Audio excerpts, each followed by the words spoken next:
शुरुआत होगी एक हवेली से। हवेली जितनी बाहर से पुरानी और भयानक लग रही थी, अंदर से उतनी ही चमचमा रही थी।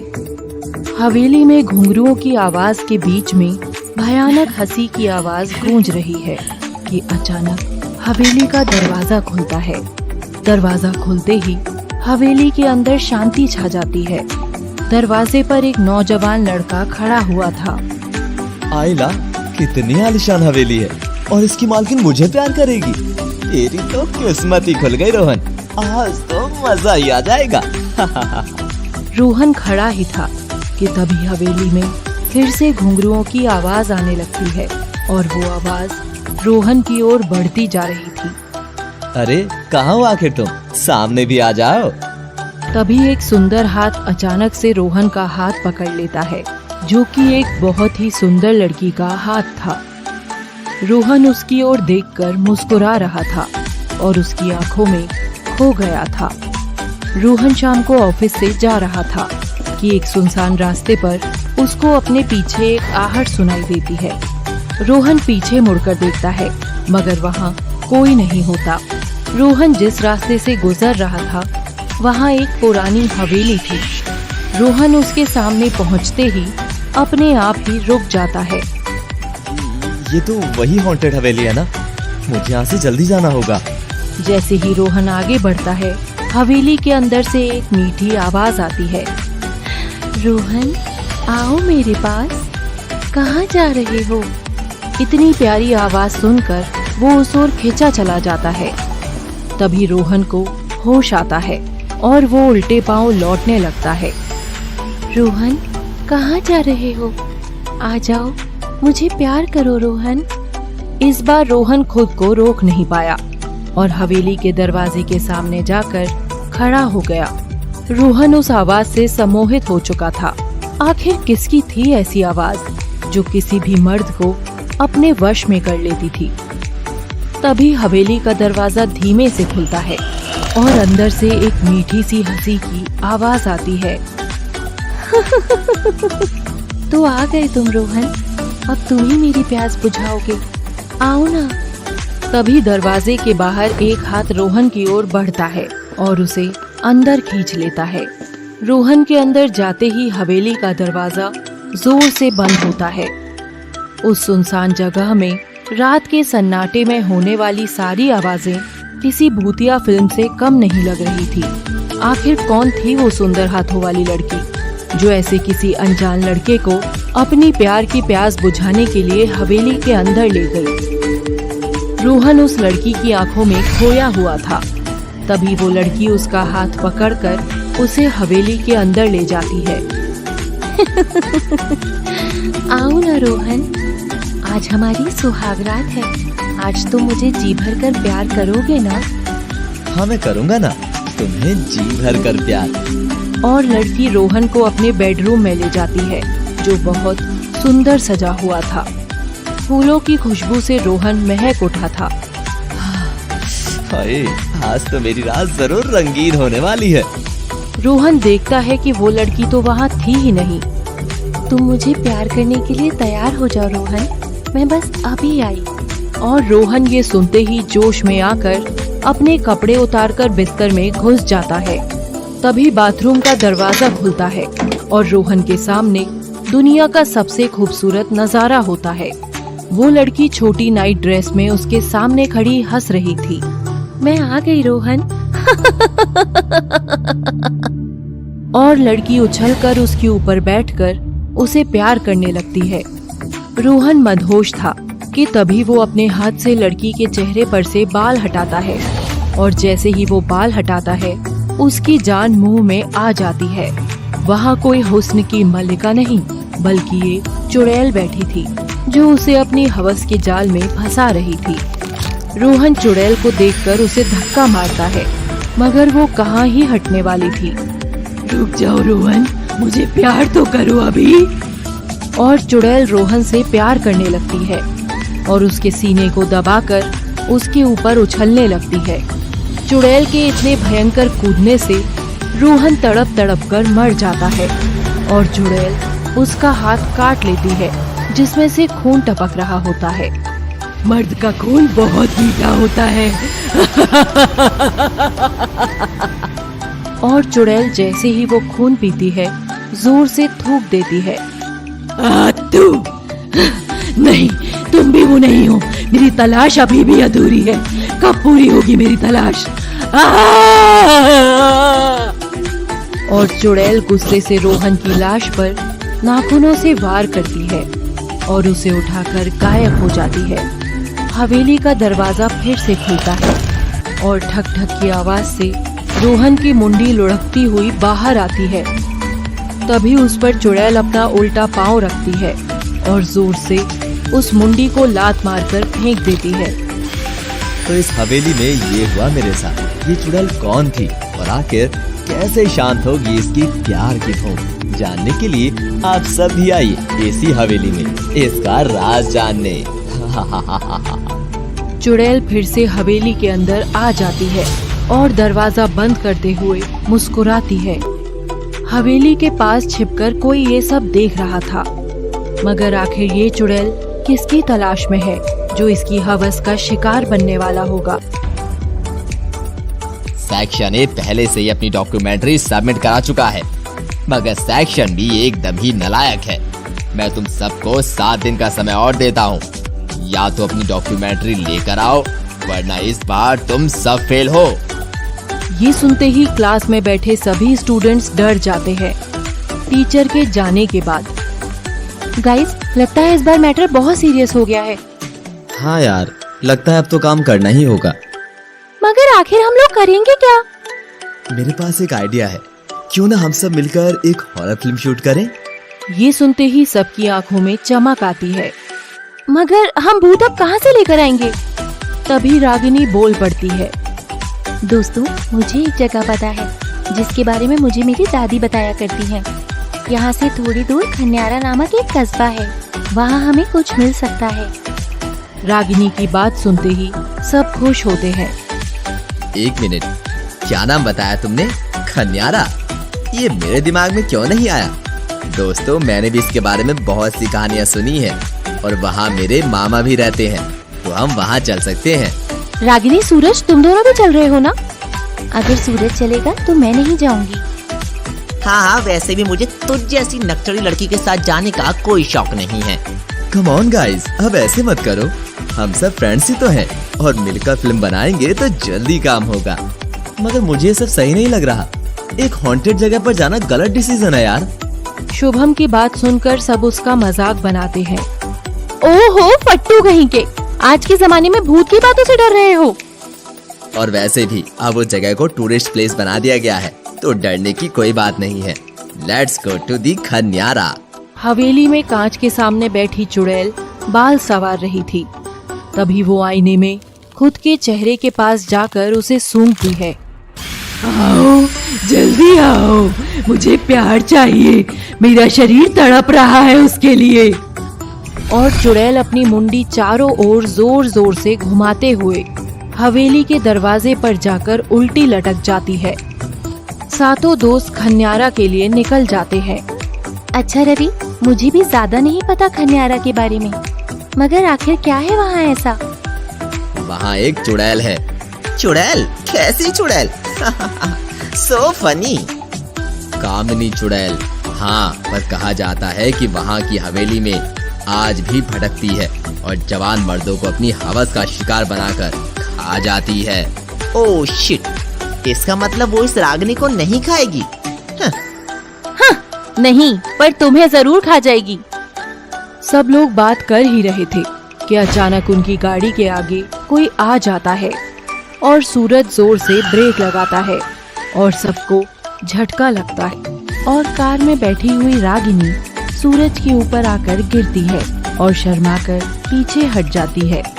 गाइस, क्या कोई अभी हमारी गाड़ी के नीचे आया क्या? और सब पीछे मुड़कर देखते हैं तो सड़क पर एक बूढ़ी औरत उल्टी पड़ी नजर आती है, जिसका चेहरा दिखाई नहीं दे रहा था। गाइस, लगता है हमने किसी बुढ़िया को अपनी गाड़ी से उड़ा दिया है। अब क्या होगा?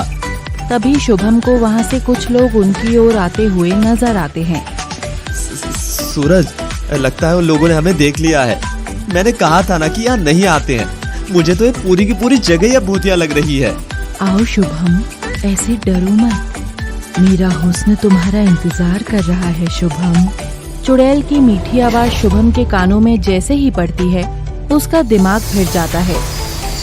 कोई बात नहीं दोस्तों, इसी एडवेंचर में तो मजा है। एक काम कर सूरज, गाड़ी से सब लोगों को भी उड़ा दे। सब लोग शुभम को आश्चर्य से देखते हैं। तभी सैम शुभम का कंधा थपथपाता है, जिससे शुभम चुड़ैल की हवा से बाहर आता है। वो लोग आ रहे हैं सूरज, कुछ करो। और शुभम पीछे झांक कर देखता है तो वो बुढ़िया औंधे मुंह अभी भी सड़क पर ही पड़ी थी। सब लोग शुभम को पागल समझकर ध्यान ही नहीं देते हैं। गाड़ी वहीं खड़ी थी और लोग उनकी ओर बढ़ रहे थे।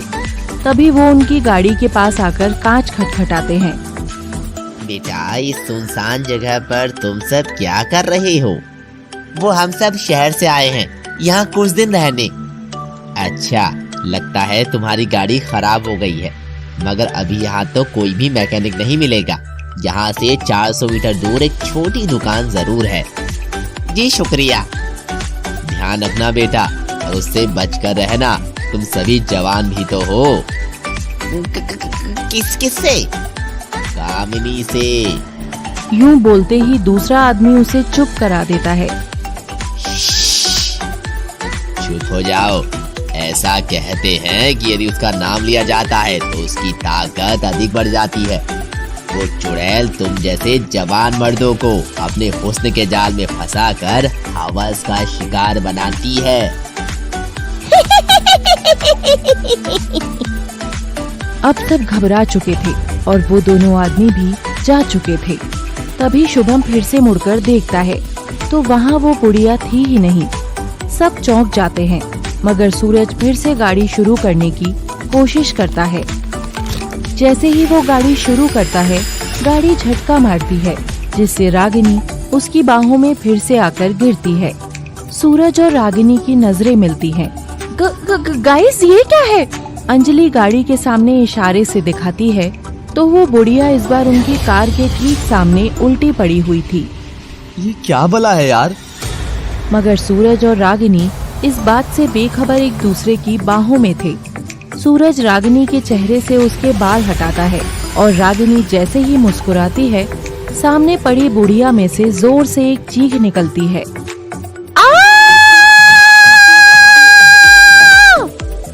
बुढ़िया की चीख से आसपास का जंगल भी सहम गया था। तभी वो भागते हुए आती है और उछलकर उनकी गाड़ी पर आकर चिपक जाती है। बुढ़िया की शक्ल बहुत भयानक थी, जैसे कोई चुड़ैल हो। आँख मोटी मोटी, चेहरे पर झुर्रियाँ, आधे दांत काले आधे पीले, काले कपड़े और बिखरे बाल। बुढ़िया सूरज की ओर देखकर जोर से बोलती है, दूर रहे उससे। अगर अपनी जान बचाना चाहता है तो दूर रहे उससे। किससे? तभी बुढ़िया रागिनी की ओर इशारा करते हुए कहती है, नंदिनी से।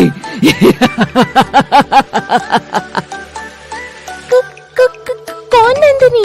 और वो अचानक से गाड़ी से कूदकर जंगल में भाग जाती है। ये क्या था यार? क्या हमें अभी भी ये फिल्म बनानी चाहिए? सच बताओ, मेरी तो अभी से हवा टाइट हो गई है।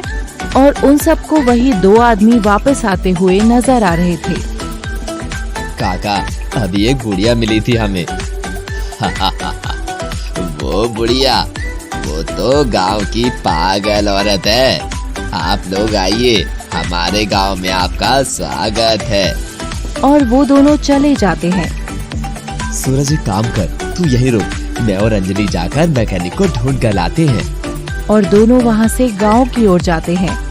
थोड़ी दूर चलते हुए सैम अंजलि से बात करने लग जाता है, मगर अंजलि सैम की एक भी बातों का जवाब नहीं दे रही थी। अंजलि, तू कुछ बोल क्यों नहीं रही है? उस पागल बुढ़िया की बातों से डर गई है क्या?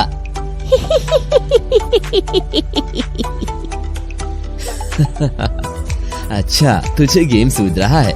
चल, पहले मैकेनिक ढूंढते हैं, फिर गेम भी खेलेंगे। क्या नाम था उसका? कामनी चुड़ैल वाला। और सैम को मैकेनिक की दुकान दिख जाती है। सैम हाथ जरा सा पीछे लेकर अंजलि का हाथ पकड़ता है और साथ लेकर चलने लगता है। मगर अंजलि किसी पत्थर से कम भारी नहीं लगती है। सैम बहुत कोशिश करता है मगर अंजलि हिल भी नहीं पाती। तभी घबराया हुआ सैम टेढ़ी नजर से अंजलि के पाँव की ओर देखता है जो कि उल्टे थे। ये देखते ही सैम जोर से चीखता हुआ मुड़ता है तो पीछे तो कोई था ही नहीं। मम्मी, भूत! सैम की आवाज मैकेनिक के कानों तक पड़ती है मगर तब तक सैम डरता हुआ भागने लगता है। सैम दौड़ता हुआ अपने दोस्तों के पास जाता है। क्या हुआ सैम तुझे? सूरज, वो अंजलि भी एक चुड़ैल है, मैंने अभी देखा। तभी अंजलि गाड़ी में से बाहर झांकती है। बताऊं तुझे कि ये चुड़ैल क्या कर सकती है तेरा इडियट कहीं का। तू यहाँ कैसे आई? सैम, तुम अंजलि की गाड़ी से उतरने से पहले ही अकेले ही गांव के अंदर चले गए थे। हमने पीछे से तुम्हें बहुत आवाज भी लगाई मगर तुमने एक न सुनी। मगर ये कैसे हो सकता है? और सैम फिर से याद करता है। बुढ़िया दूर खड़ी ये सब देख रही थी। जो दिखता है वो नहीं होता। जिस कहानी को ये सब बनाने आए थे वो कहानी तो सालों पहले ही कामिनी लिख चुकी है। मैं और अंजलि गांव के अंदर जाते हैं। हाँ ठीक है। सैम गाड़ी से उतरता है मगर जैसे ही अंजलि उतरने लगती है उसका दरवाजा खुलता ही नहीं है और अचानक गाड़ी के बगल में एक काली परछाई आ जाती है जो सैम के साथ चलने लगती है। अरे सैम, तुम कहाँ जा रहे हो? मैं तो अभी उतरी ही नहीं, रुको तो। मगर सैम चला जाता है और वो काली परछाई अंजलि का रूप ले लेती है। सैम को कुछ समझ नहीं आ रहा था कि तभी पीछे से कोई आकर उसके कंधे पर हाथ रखता है और वो डरता हुआ मुड़ता है तो पीछे मैकेनिक खड़ा था। साहब जी, मैंने आपको देखा था। लगता है आपकी गाड़ी खराब हो गई है। कब देखा था और कौन था मेरे साथ? आप तो अकेले ही थे साहब जी। फिर आप वहाँ दुकान के बाहर आकर उल्टे पाँव ही भाग गए थे। सैम ये सुनकर समझ जाता है कि ये सब उसका वहम ही था और मैकेनिक उनकी गाड़ी ठीक करने लगता है। सॉरी साहब जी, ये तो अभी ठीक नहीं होगी। एक काम करो दोस्तों, हम पैदल ही चलते हैं। और सारे दोस्त अपना सामान उठाकर गांव के अंदर चले जाते हैं। रुको गाइस, मेरे मामा जी का मकान आ गया। और रवि और बाकी लोग भी वहां चले जाते हैं। अरे मेरे बच्चों, तुम सब हमारे गांव में आए, यही बड़ी बात है। वरना आजकल शहरों के बच्चे तो बस लेकिन मामा जी, हम चाहते हैं कि हम किसी होटल में रुकें, ना कि आप लोगों पर बोझ बने। और सूरज की जिद देखकर रवि का मामा मान जाता है। बेटा, हमारे गांव की हवेली अब टूरिस्ट प्लेस है, तुम वहाँ रह सकते हो और वहाँ गौरी तुम्हें गाइड कर देगी। गौरी? कौन गौरी? वो वही मिल जाएगी, बड़ी ही प्यारी बच्ची है। अब जाओ, अंधेरा हो गया है, अपना ख्याल रखना। और सातों लोग हवेली की ओर निकल जाते हैं। जैसे जैसे वो हवेली के करीब जा रहे थे ऐसा लग रहा था जैसे कयामत आने वाली हो और सब हवेली के बाहर आकर खड़े हो जाते हैं। क्या मस्त महल जैसी हवेली है यार। कहाँ हम मामा की झोपड़ी में रहते और कहाँ ये आलीशान हवेली। तभी अचानक से हवेली का दरवाजा थोड़ा सा खुलता है। तभी संजू की नजर जंगल में पेड़ के पीछे खड़ी उस डरावनी बुढ़िया पर जाती है। गाइस देखो, वो वहाँ। मुझे तो यही चुड़ैल लगती है यार। अचानक हवेली के अंदर से घुंघरू की आवाज आने लगती है। सब लोग डरते हुए अंदर झांकते हैं और अचानक से दोनों दरवाजे जोर से खुलते हैं और अंदर से घुंघरुओं की आवाज आने लगती है। हवेली के अंदर घना अंधेरा था। सूरज देखता है कि एक जलता हुआ लैंप किसी ने पकड़ रखा है और वो सामने से चलकर उनकी ओर आ रही है। सब लोग उधर देख रहे थे कि तभी वो पागल बुढ़िया पीछे से आकर रागिनी का हाथ पकड़ लेती है। रागिनी डरते हुए सूरज का हाथ जोर से पकड़ लेती है। ये क्या भला है यार, मैं तो जब से यहाँ आई हूँ ऐसी ही चीजें देख रही हूँ। मेरी बात मानो, शुभम ठीक कह रहा था, वापस चलते हैं। अरे छोड़ बुढ़िया, मुझे दर्द हो रहा है। ठीक है गाइस, अब हम फिल्म शहर में ही बना लेंगे। वैसे भी आज का दिन तो खराब ही हो गया। 6 दिन में सर को वीडियो भी तो देना है। मगर बुढ़िया रागिनी का हाथ नहीं छोड़ती है। हवेली के भीतर चलकर आ रहा वो लैंप भी अपनी जगह रुक चुका था। अचानक वो बुढ़िया रागिनी का हाथ छोड़कर थोड़ा दूर हट जाती है रागिनी चलो जल्दी। और रागिनी जैसे ही कदम आगे बढ़ाती है वहाँ जोर से हवा चलने लगती है और तभी वो बुढ़िया जोर से चिल्लाती है, रुक जा, नंदिनी। और रागिनी पलटकर देखती है तो वो बुढ़िया रागिनी के कान में आकर कुछ फुसफुसाती है।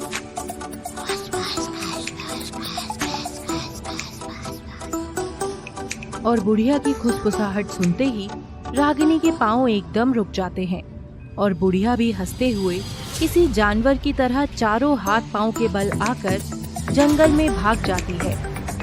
चलो रागिनी चलो, रुक क्यों गई, जल्दी चलो। नहीं दोस्तों, तुम इन चीजों से डर रहे हो। हम इस पुरानी हवेली तक आए हैं, कम से कम इसे देखकर तो जाएंगी ही। ये सुनते ही बाकी लोगों में भी जोश पैदा हो जाता है और सब हवेली के अंदर फिर से झांक कर देखते हैं। तभी वहाँ रोशनी जलती है और हवेली के अंदर एक सुंदर सी पतली कमर वाली लड़की खड़ी होती है जो उन सबको देखकर मुस्कुरा रही थी। आपको दौलत काका ने भेजा है क्या? हाँ हाँ, हमें मामा जी ने ही भेजा है। आइए, मेरा नाम गौरी है। बड़ा ही प्यारा नाम है। गौरी और सूरज दोनों एक दूसरे की ओर देखकर मुस्कुराते हैं और सब लोग हवेली के अंदर चले जाते हैं सिवाय रागिनी के। तभी गौरी रागिनी के कंधे पर हाथ रखती है और रागिनी चौंक कर उसकी ओर देखने पर बस उसे देखती ही रह जाती है। गौरी सच में बहुत ही सुंदर थी। क्या हुआ? आप यहाँ पर क्या कर रही हैं? वो बुढ़िया वहाँ जंगल में से हमें देख रही है।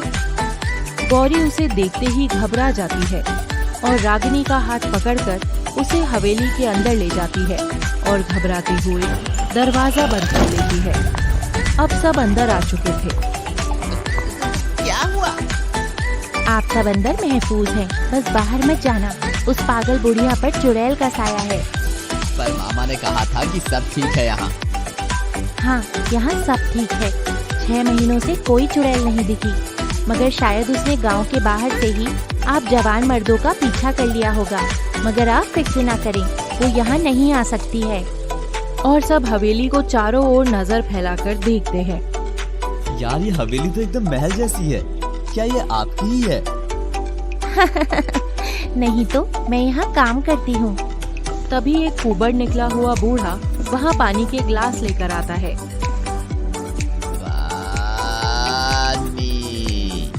बाबा आप? वो मेरे बाबा हैं बहादुर। गांव वालों ने मुझे और बाबा को यहाँ की देखभाल के लिए रखा हुआ है। आप सब अब अपने अपने कमरों में जाकर आराम कर लीजिए। आइए साहब जी, आपको आपके कमरे दिखा देता हूँ। ये लड़कियाँ ऊपर की मंजिल में रहेंगी और लड़के नीचे। और सब अपने अपने कमरे में चले जाते हैं। यार बहुत थक गई हूँ, अब नहा लेती हूँ। और अंजलि बाथरूम की गेट को छू रही होती है कि तभी उसे अंदर से गुनगुनाने की आवाज आती है।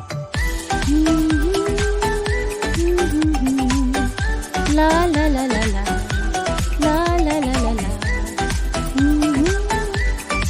कौन है? कोई अंदर है क्या? मैं दरवाजा खोल रही हूँ। और अंजलि जैसे ही दरवाजा खोलती है देखती है शावर के नीचे कोई और नहीं बल्कि अंजलि खुद ही खड़ी होती है। दूसरी अंजलि दरवाजे की ओर खड़ी होकर नहाते हुए अंजलि की ओर देखती है और मुस्कुराती है। आओ अंजलि, मेरे साथ नहाओ। बाथरूम में खड़ी अंजलि की ओर अपना हाथ बढ़ाती है। ये सब देखते ही अंजलि का तो होश उड़ जाता है और वो जोर से चीखते हुए वहीं बेहोश हो जाती है। अंजलि के बेहोश होते ही 2 हाथ आकर अंजलि को बाथरूम के अंदर खींच लेते हैं और दरवाजा बंद कर देती है। मजा आ रहा है ना? अब बारी किसी चिकने से मर्द की है। रवि, शुभम और संजू नहाकर हवेली के दर्शन पर निकलते हैं। यार, ये कितनी औसम जगह है। हम तो ऐसे ही डरकर वापस जा रहे थे। हाँ वैसे भी उस लड़की ने कहा है ना कि जब तक हम इस हवेली के अंदर हैं तब तक हमारा कोई कुछ नहीं बिगाड़ सकता। वो बाहर घूम रही चुड़ैल भी नहीं। ओ कम ऑन शुभ, तू अभी भी उस पागल बुढ़िया के बारे में सोच रहा है? तभी संजू एक तस्वीर के पास आकर खड़ी होती है। रवि देख इधर आ, इस पर क्या लिखा है? रवि और शुभम दोनों देखते हैं कि वो तस्वीर 100 साल पहले की थी, जिस पर बहुत सारे नाम भी लिखे थे। लगता है ये हवेली के राजा और उसके परिवार की फोटो है। और वो आगे चले जाते हैं। संजू आगे चलते हुए एक बंद दरवाजे के ऊपर हाथ रखती है तो उसे ऐसे लगता है जैसे उसने किसी के दिल के ऊपर हाथ रख दिया हो और वो दरवाजा किसी के दिल की तरह धड़कने लगता है। संजू इस बार अपना कान दरवाजे पर लगाती है और अपने दोस्तों को आवाज लगाती है, मगर रवि और शुभम का ध्यान इधर उधर था और वो नहीं सुनते हैं। संजू नहीं जानती थी कि दरवाजे के भीतर क्या था। चमचमाती हवेली के इस कमरे के पीछे उतना ही काला अंधेरा था और उस दरवाजे के ठीक पीछे कामिनी भी खड़ी होकर अपना कान लगाकर सुन रही थी।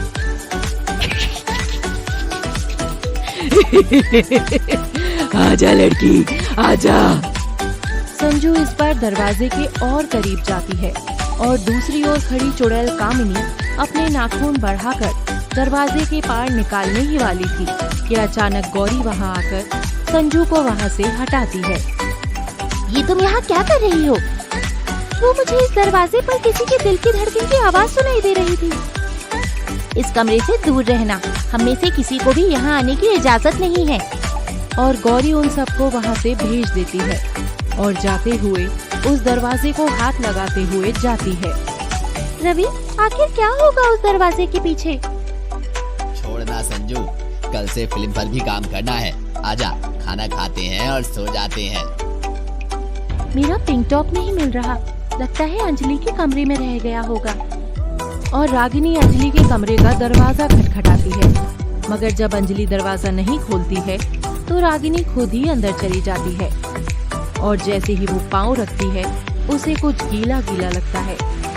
रागिनी देखती है कि जमीन पर चारों ओर खून ही खून फैला था। रागिनी ये देखकर जोर से चिल्लाती है। तभी सूरज उस ओर से गुजर रहा था। वो रागिनी की चीख सुनकर उस तक आता है।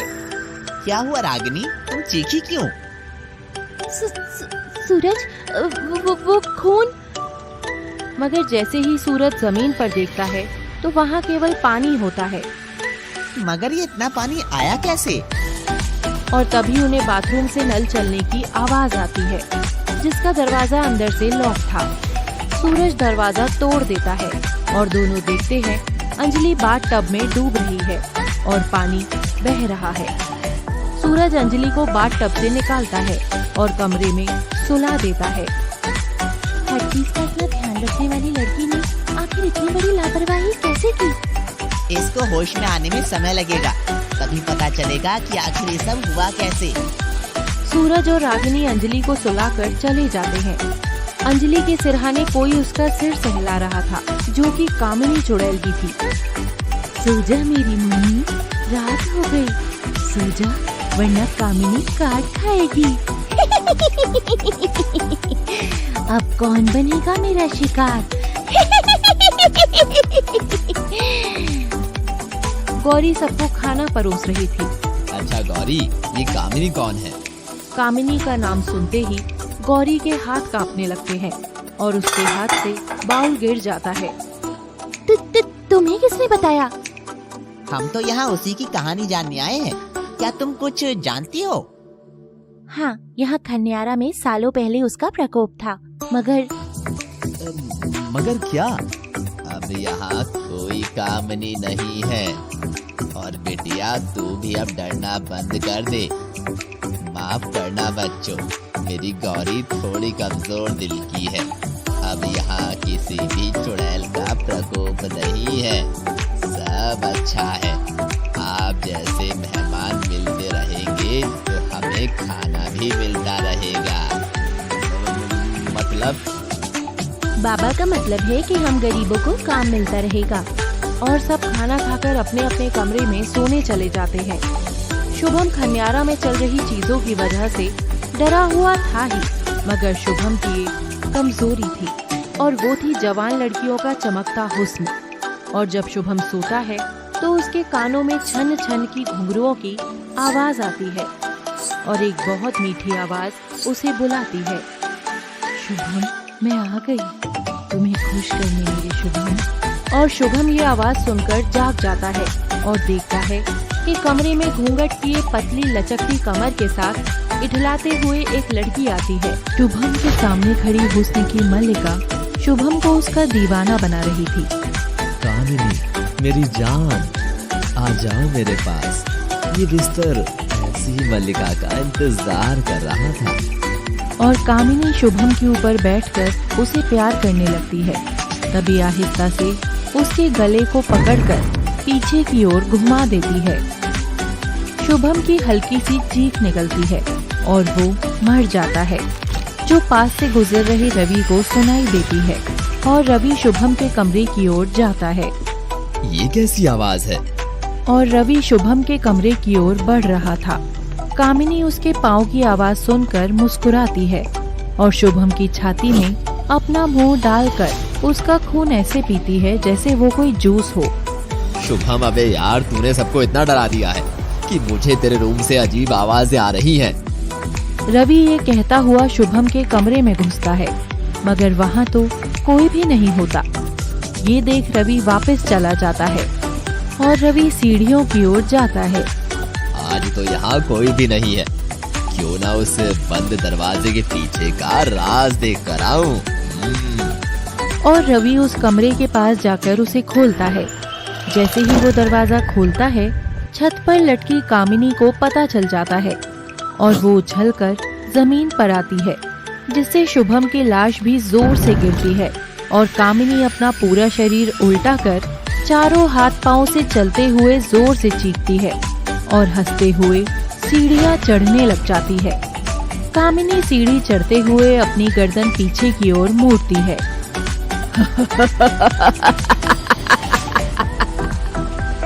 आ जाओ सभी, आज तुम सबको कामिनी की इस हवस के पीछे का राज बताती हूँ। आ जाओ।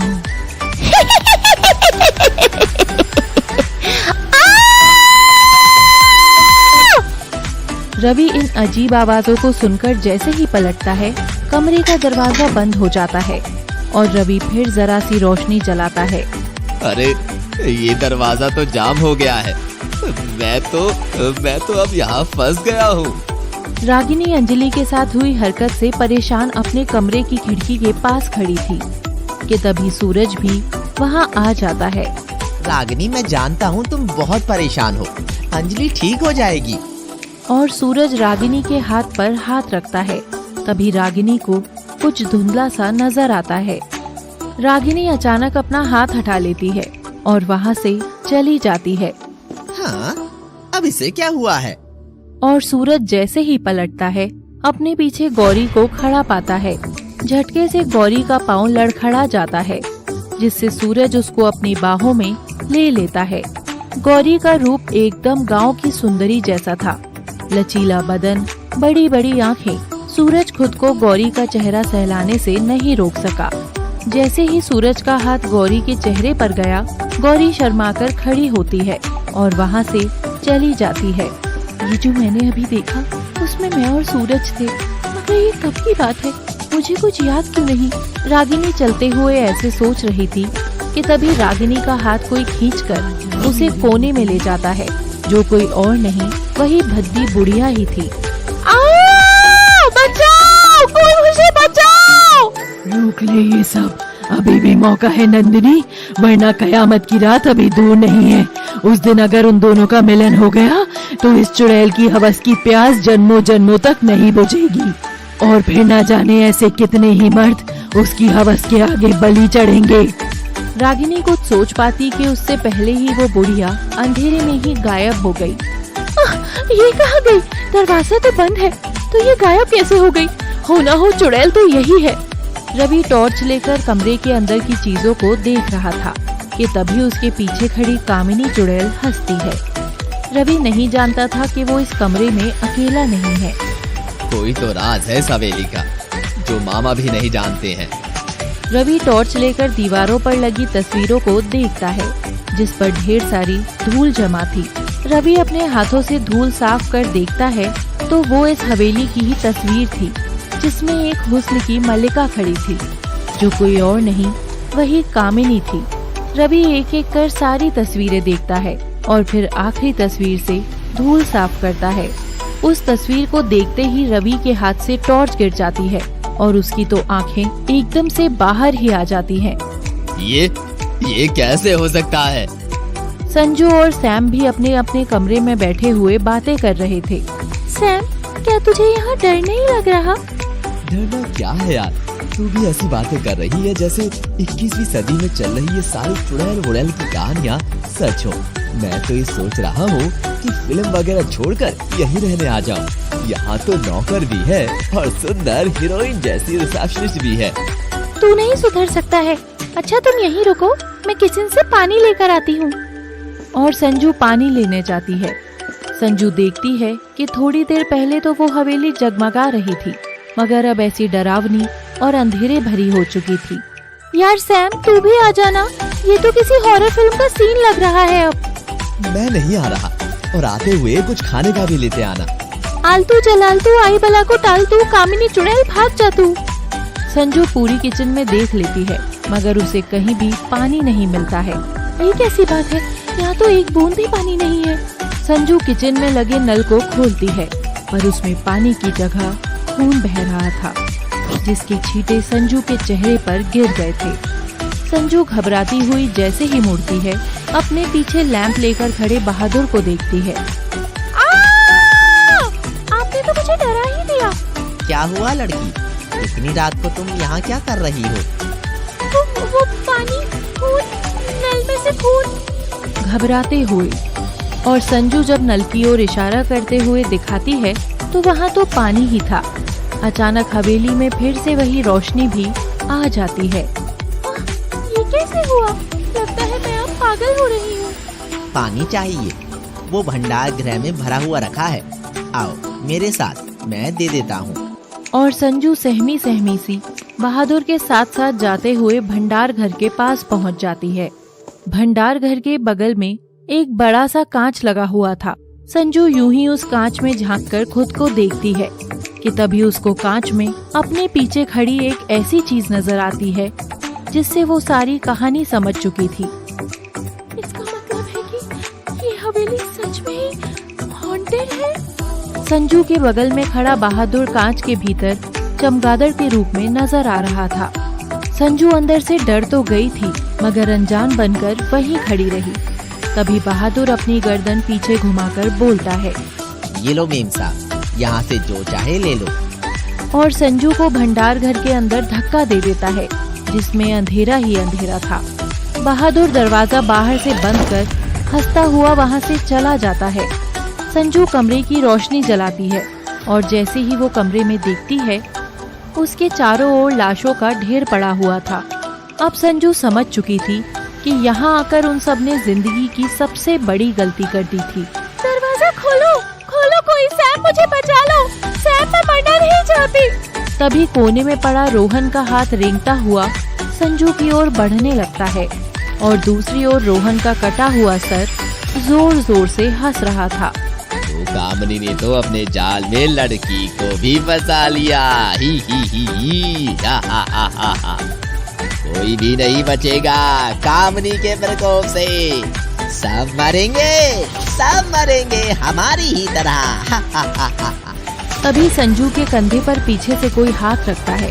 संजू पलटकर देखती है तो वो शुभम की लाश थी, जो अब बाकी की जैसी ही हो चुकी थी। शुभम का आधा चेहरा सड़ चुका था। वो संजू की ओर देखकर मुस्कुराता है।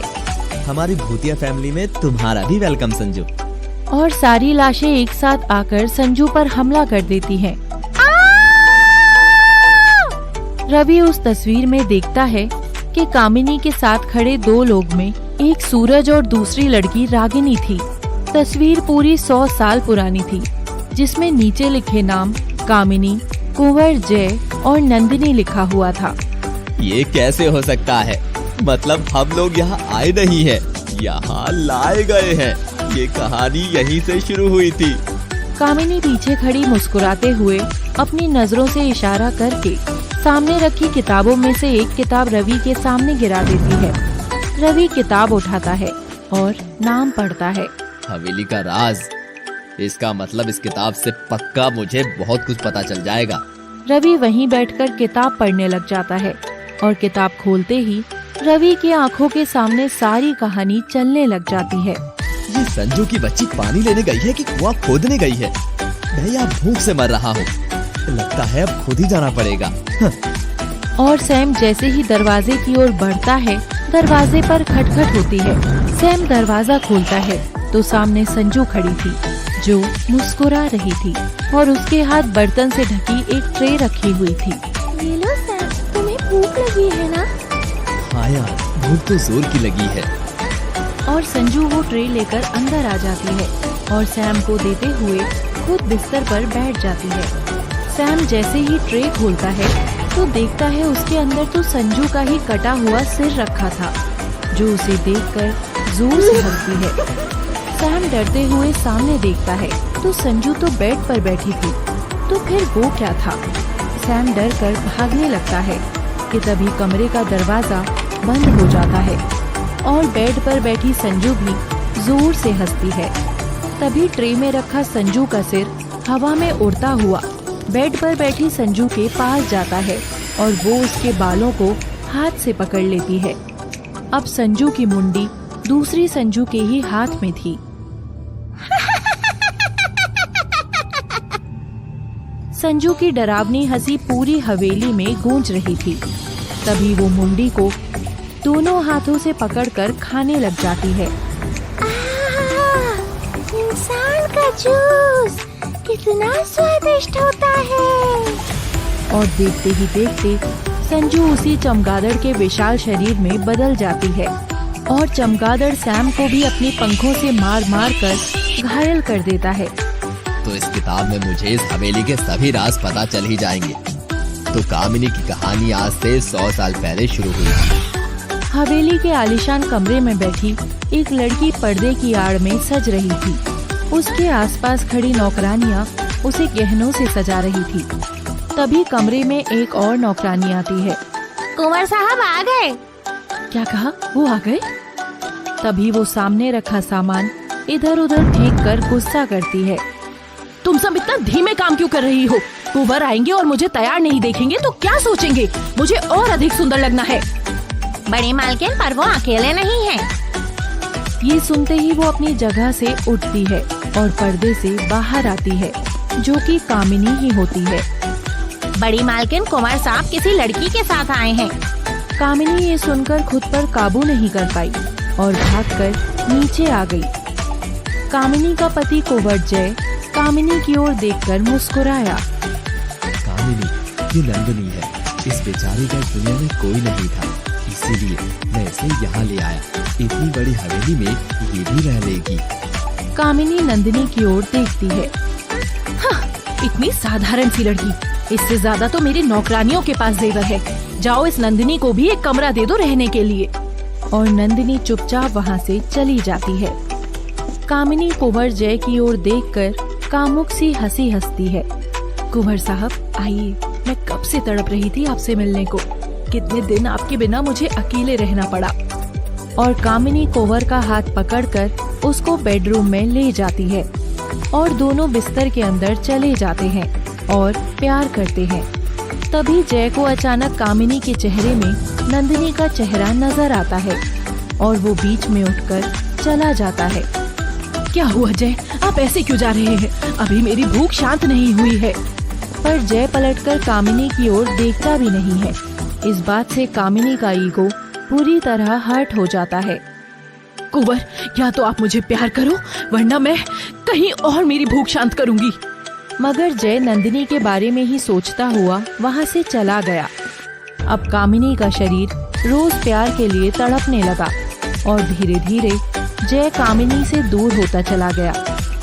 एक दिन कामिनी दो नौकरानियों को आपस में बात करते हुए सुन लेती है। आजकल कुंवर हमेशा ही नंदिनी के कमरे में ही रहते हैं। हाँ, मुझे तो ऐसा लगने लगा है कि बहुत जल्द नंदिनी हमारी छोटी मालकिन बन जाएगी। कामिनी ये बातें सुनकर जल भुनकर राख हो गई। जय आज फिर से नंदिनी के साथ बैठा हुआ था। तभी बाहर जोरदार बिजली कड़कती है और नंदिनी डरते हुए जय के सीने से लग जाती है। जय नंदिनी को बाहों में जकड़ता हुआ बिस्तर तक लाता है। नंदिनी, मैं तुम्हें प्यार करना चाहता हूँ।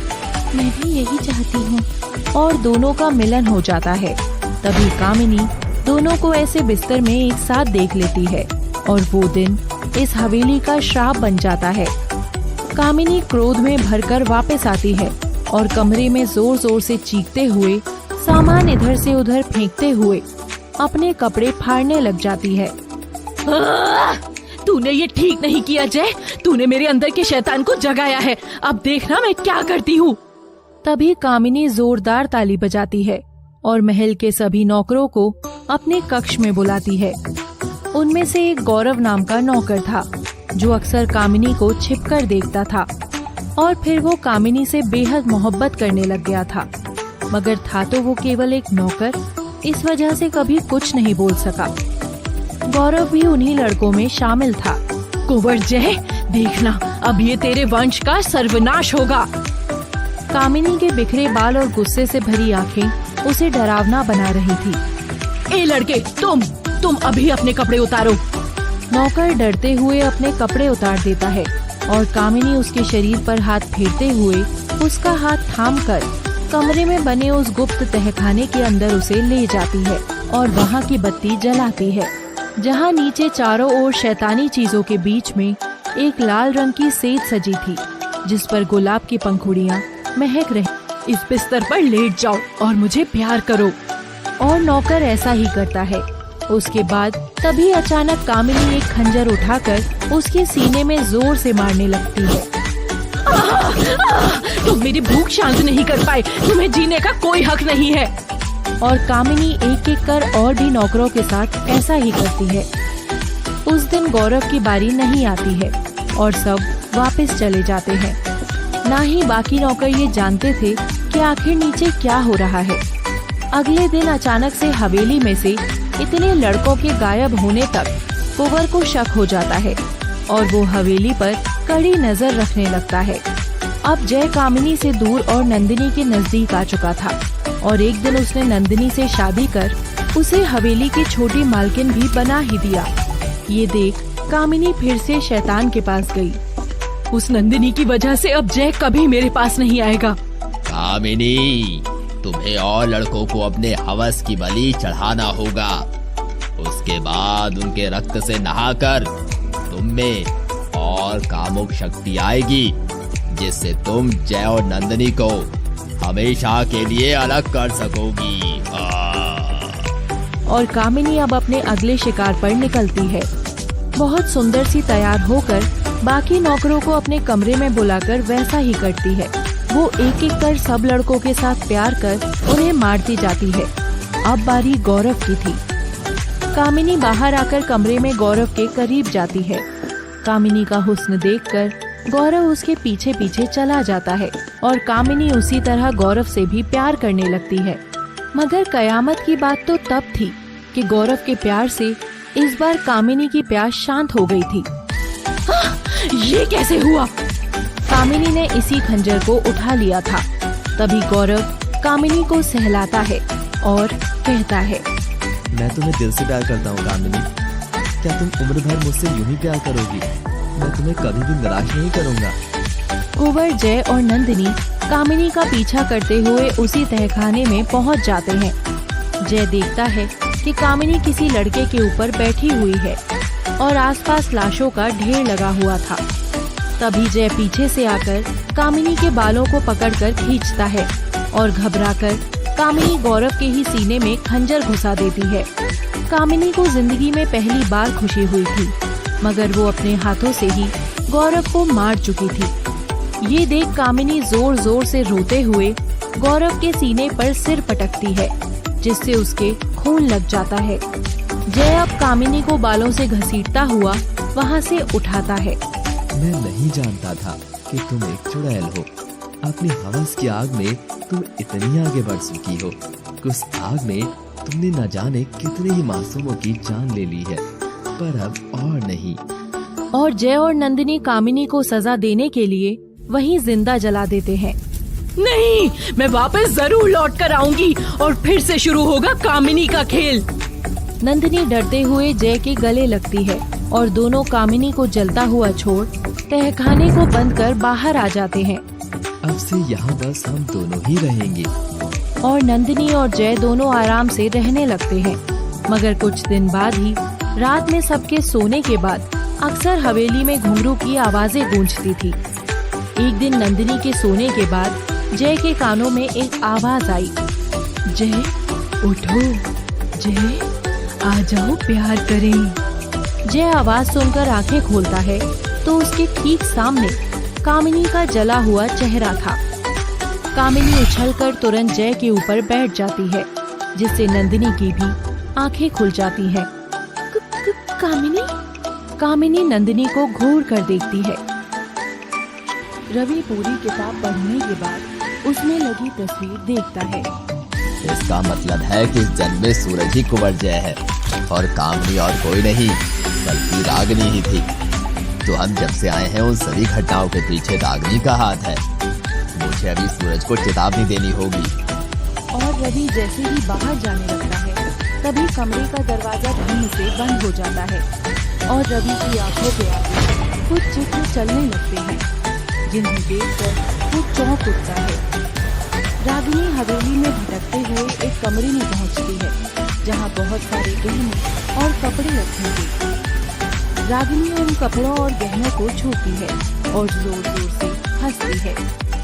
रागिनी की हंसी पूरी हवेली में गूंजने लगती है। ये सब कमरे के बाहर खड़ा होकर सूरज देख रहा था। ये रागिनी इतनी अजीब क्यों लग रही है? सूरज ये सोच ही रहा था कि तभी गौरी पीछे से आकर सूरज का हाथ खींचकर उसे वहाँ से ले जाती है।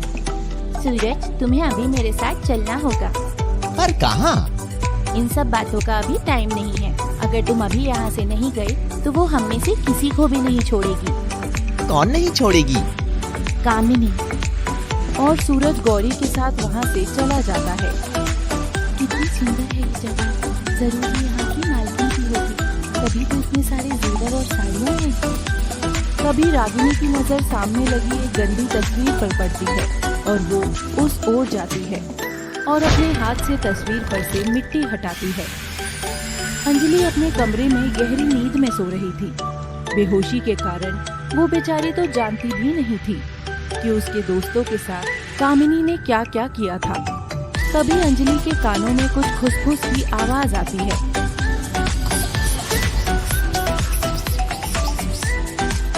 आवाज के कारण अंजलि की आंखें तुरंत खुल जाती हैं और अंजलि अपने दोनों हाथ अपनी गर्दन की ओर ले जाती है और उसे पीछे की तरफ मोड़कर तोड़ देती है।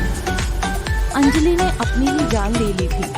उसकी लाश बेड पर पड़ी हुई थी, जिसकी मुंडी पीछे की ओर मुड़ी हुई थी। अचानक अंजलि के हाथ झटपटाते हैं और वो जोर से खड़ी होती है। अंजलि की मुंडी फिर से सीधी होती है और वो जोर से हंसने लगती है।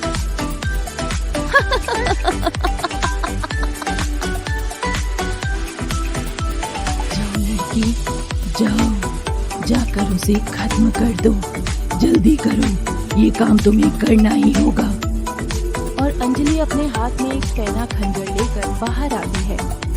शाबाश, तुम ये कर सकती हो। और अंजलि खंजर अपने पीछे छिपाकर रागिनी के पास जाती है। रागिनी, मैं आ गई। अरे अंजलि, तुम्हें होश आ गया? और ये क्या हुलिया बना रखा है तुमने? अब तुम्हें जाना होगा रागिनी। जाना होगा? मगर कहाँ? और अंजलि बिना कुछ बोले ही रागिनी पर जोरदार हमला करती है।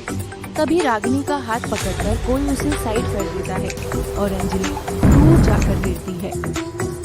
इससे पहले कि अंजलि खड़ी होती, रागिनी कमरे से बाहर आकर उसे अंदर ही बंद कर देती है। खोलो, खोलो, मुझे हुक्म पूरा करना है। तुम्हारा मरना जरूरी है, बहुत जरूरी है। मगर मुझे वहाँ से किसने बचाया? रागिनी देखती है कि उसके पीछे वही बुढ़िया खड़ी हुई है। रागिनी उसे देखकर चौंक जाती है। तभी रवि भी रागिनी को ढूंढता हुआ वहाँ आ जाता है। तुम तो वही चुड़ैल हो ना? तुमने ये अंजलि को क्या कर दिया? तुम आखिर हमारा पीछा क्यों नहीं छोड़ देती हो? चली जाओ यहाँ से, चली जाओ। रागिनी बुढ़िया पर वार करते हुए चीखने लगती है। तभी रवि रागिनी को रोकता है। अपने आप को संभालो रागिनी, ये चुड़ैल नहीं है। रागिनी ये सुनकर शांत हो जाती है। आखिर ये चुड़ैल नहीं है तो फिर कौन है?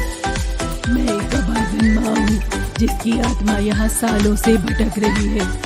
और बुढ़िया गायब होकर रागिनी और रवि को पुराने वक्त में ले जाती है, जहाँ कामिनी और बुढ़िया दोनों खड़ी थी। कामिनी, तू जो ये सब कर रही है ठीक नहीं कर रही है। माँ, तुम बीच में मत आओ, ये जानना तुम्हारा काम नहीं है। अगर तू अपनी हरकतों से बाज नहीं आई तो मैं कुंवर को तेरी सच्चाई बता दूंगी कि तू कैसे जवान मर्दों की बलि चढ़ाकर अपने हुस्न की चमक बढ़ा रही है। माँ, मेरे रास्ते में अगर कोई भी आया तो मैं उसे हटा दूंगी, भले ही वो मेरी माँ ही क्यों ना हो। और कामिनी सामने पड़ा खंजर अपनी ही माँ के सीने में उतार देती है और कामिनी की माँ तड़प तड़प कर मर जाती है। इसका मतलब तुम एक आत्मा हो? हाँ, जो सालों से भटक रही है ताकि वो लोगों को अपनी बेटी के जाल से बचा सके। मैंने तुम सबको भी रोकने की कोशिश की थी मगर तुम नहीं माने। रागिनी, सूरज कहाँ है? रागिनी सब जानकर सदमे में थी। पर तुम्हें तो यहाँ आना ही था, क्योंकि आखिर तुम ही कामिनी को रोक सकती हो नंदिनी। और बुढ़िया के नंदिनी कहते ही रागिनी को अब सारे धुंधले चित्र साफ दिखाई देने लग गए। उसे याद आ गया कि वही पिछले जन्म में जय की दूसरी पत्नी नंदिनी थी। हाँ रागिनी, तुम ही नंदिनी हो। पहले मुझे हवेली में होने वाली घटनाओं की वजह से लगा था कि तुम ही वो चुड़ैल कामिनी हो, पर ऐसा नहीं है। कामिनी तो कौन है? कामिनी बताओ रवि, कौन है? गौरी ही कामिनी चुड़ैल है। बुढ़िया के ऐसे बोलते ही चमगादड़ पीछे से उड़ता हुआ बुढ़िया को दबोच लेता है। बच्चों, तुम जाकर कुंवर को बचाओ, इसे मैं देख लूंगी। और रवि और रागिनी गौरी को ढूंढने निकल पड़ते हैं। इधर बुढ़िया चमगादड़ को खत्म कर खुद भी गायब हो जाती है। आखिर कहाँ ले गई होगी वो सूरज को? रागिनी, मैं जानता हूँ वो कहाँ गई होगी। चलो मेरे। गौरी सूरज को लेकर उसी तहखाने के भीतर चली जाती है और उसे पहनने को जय के कपड़े देती है। सूरज कपड़े बदल लेता है। ये कैसी अजीब जगह है गौरी, और हम यहाँ क्यों आए हैं? कुछ मत बोलो, अब समय आ गया है मेरे जिस्म के आग को बाहर निकलने का। तुम ऐसे क्यों बात कर रही हो गौरी? और गौरी जोर जोर से हंसते हुए भयानक कामिनी में बदल जाती है और सूरज को धक्का देकर बिस्तर पर लेट जाती है। ये क्या भला है? बचाओ मुझे। तभी कामिनी उछलकर सूरज पर आकर बैठ जाती है और उसे पागलों की तरह चूमने लगती है। जय, प्यार करो मुझे, मैं सालों से तुम्हारे प्यार के लिए तरस गई थी, मुझे प्यार करो जय। मगर सूरज एकदम ही घबरा चुका था कि अचानक तहखाने का दरवाजा खुलता है और रागिनी और रवि भी अंदर आ जाते हैं। सूरज, तुम ठीक तो हो? आ गई चुड़ैल फिर से मेरा प्यार छीनने के लिए। और कामिनी रागिनी की ओर मुंह से आग उगलती है, मगर रवि रागिनी के सामने आकर वो वार अपने ऊपर ले लेता है। नहीं रवि, ये तुमने क्या किया? मगर रवि को कुछ भी नहीं होता है और वो कामिनी के पास जाने लगता है। तभी रागिनी उसका हाथ पकड़ लेती है। ये तुम क्या करने जा रहे हो रवि? पर एक मिनट, सूरज यहाँ है, ये राज तुम्हें कैसे पता था? तुम्हें सारी कहानी कैसे पता थी? रवि मुड़कर रागिनी की ओर मुस्कुरा कर देखता है। मैं तुम्हें कुछ नहीं होने दूंगा दोस्तों। और रवि कामिनी के पास जाता है। कामिनी अब पहले से ज्यादा भयानक रूप में आ गई थी। कामिनी ने हाथ में खंजर लिया और सूरज पर हमला करने लगी, मगर तभी रवि आकर कामिनी को रोक देता है। मुझे बलि चाहिए, इस बलि के बाद मेरी हवस की प्यास हमेशा के लिए बुझ जाएगी। ये भूख मुझे जला रही है, छोड़ दे मुझे लड़के, इस बार मुझे मेरे प्यार से कोई जुदा नहीं कर सकता है, छोड़ मुझे। रवि कामिनी को गले से लगा लेता है और सूरज उठकर रागिनी के पास आकर खड़ा हो जाता है। कामिनी, शायद तुमने मुझे पहचाना नहीं, मुझे ध्यान से देखो, मैं ही हूँ तुम्हारा प्यार जो तुम्हें पूरा कर सकता हूँ। कामिनी रवि की ओर देखती है गौरव, तुम लौट आए। और कामिनी भी गौरव से लिपट जाती है और चाकू उसके हाथ से नीचे गिर जाता है। रवि रागिनी और सूरज की ओर देखकर मुस्कुराता है। रवि एल्बम में कुछ ऐसा देखता है जिससे उसके होश उड़ जाते हैं।